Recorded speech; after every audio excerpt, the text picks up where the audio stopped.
तर विद्यार्थी मित्रांनो, सरकारी जॉब चॅनलमध्ये आपलं सहर्ष स्वागत आहे. आज आपण पाहणार आहोत ससून रुग्णालय पुणे म्हणजे जी-एम-सी भरती पुणे यामध्ये जागा सुटल्या होत्या. ग्रुप डीच्या सर्व पोस्ट होत्या. तर त्या जागेची एक्झाम पण झाली आहे. एक्झाम होऊन 2 महिने उलटले आहे. अजून रिझल्ट लागला नाही. त्या रिझल्टबाबतच काय अपडेट आले आहे ते मी सांगणार आहे. जर आपल्या चॅनलला कोणी नवीन असाल तर आपल्या चॅनलला सबस्क्राईब करा मित्रांनो आणि शेअर पण करा. आणि लाईक पण करा. बघू शकता, सुरू करूया. एकूण किती पदांसाठी भरती होती ससूनमध्ये? बघू शकता एकूण एक ग्रुप डीची म्हणजेच गट ड ची पोस्ट होत्या एकूण. बघू शकता कक्षसेवक, आया, चतुर्सेवक, पहारेकरी, शिपाई या अशा पोस्ट होत्या. एकूण बघू शकता 354 जागांसाठी भरती होती. त्यामध्ये कक्षसेवकला सर्वात जास्त जागा होत्या 168. यामध्ये कक्षसेवकला सर्वात जास्त अर्ज आले आहे मित्रांनो. एकूण अर्ज संख्या आहे 354 जागेसाठी एकूण अर्ज आले आहेत 30,000. त्या 30,000पैकी एक्झाम किती जणांनी दिली आहे?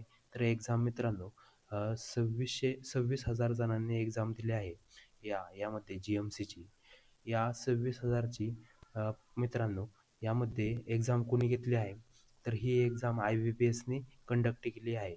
आणि IBPS काय म्हणत आहे मित्रांनो, जर एक्झाम होऊन 45 दिवस झाले तर ही IBPS कंपनी रिझल्ट लावते. ही बँकिंग लेव्हलची कंपनी आहे. यांचा एक रूल आहे. जर एक्झाम आज झाली तर आजपासून 45 दिवस म्हणजे तब्बल 1.5 महिन्यांनी ह्यांचा रिझल्ट लागत आहे.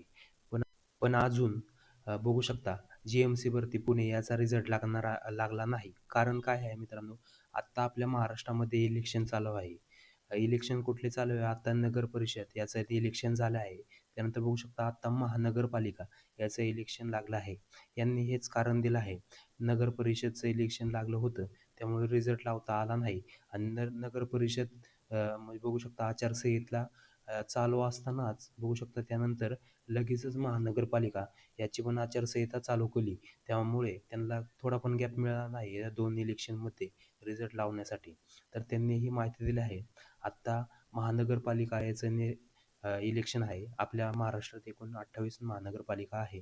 यामध्ये आता इलेक्शन चालू आहे. तर त्याचं इलेक्शन बघू शकता 15 तारखेपर्यंत आचारसंहिता चालू असणार आहे. 15 तारखेला बघू शकता मतदान असणार आहे आणि 16ला निकाल असणार आहे. या 16 तारखेनंतर 16 जानेवारी 2025 नंतर 16 जानेवारी 2026 नंतर रिझल्ट लागणार आहे. याची यांनी माहिती दिली आहे मित्रांनो या पोस्टची. कारण आत्ता त्यांनी आचारसंहिता असल्यामुळे त्यांना पण रिझल्ट लावता येणार नाही. यांनी हे कारण दिलं आहे मित्रांनो. आचारसंहिता झाल्यानंतरच याचा रिझल्ट लागणार आहे. आज बघू शकता 7 तारीख असल्यामुळे अजून किती दिवस राहिले आहे फक्त बघू शकता. अजून 9 दिवस बाकी आहे. 9 दिवसानंतर आपला ह्या रिझल्ट लागणारच म्हणजे लागणारच आहे. अजून लय दिवस झाले आहे एक्झाम होऊन, पण अजून रिझल्ट लागणार आहे. बघू शकता ही IBPS कंपनी असल्यामुळे याचा TCS प्रमाणे असं बघू शकता पहिल्यासारखी दुसऱ्यांसारखी तसं नसतं. डायरेक्ट रिझल्ट लावत आहे. आपल्याला डायरेक्ट मेरिट लिस्ट दिसणार आहे. त्या मेरिट लिस्टमध्ये आपलं नाव आहे का नाही हे सर्च करून आपण बघू शकता. 354 विद्यार्थ्यांची लिस्ट लागणार आहे. अजून वेटिंग लिस्ट पण लागत आहे. सर्वांचे मार्क पण देत आहे. किती मार्क कुणाला पडले आहे पोस्टनुसार यामध्ये सर्वांची मार्क पण देत आहे. जर आपण हे एका पोस्टसाठी म्हणजे एका सर्व पोस्टसाठी म्हणजे आपण बघू शकता पहारेकरी, शिपाई आणि कक्षसेवक या तिन्ही पोस्टसाठी आपण फॉर्म भरला असेल तर या सर्वांचा निकाल होऊ शकता 16 जानेवारी 2026 यानंतरच लागणार आहे. आचारसंहिता कारणामुळे यांनी ही निकाल लावत नाही मित्रांनो. हे असं यांनी कारण दिलं आहे. आचारसंहिता संपल्यानंतरच याचा रिझल्ट लागणार आहे. याची ही माहिती आहे मित्रांनो. ही माहिती आवडली असेल तर आपल्या चॅनलला सबस्क्राईब करा मित्रांनो. चला तर बंद करूया. धन्यवाद मित्रांनो.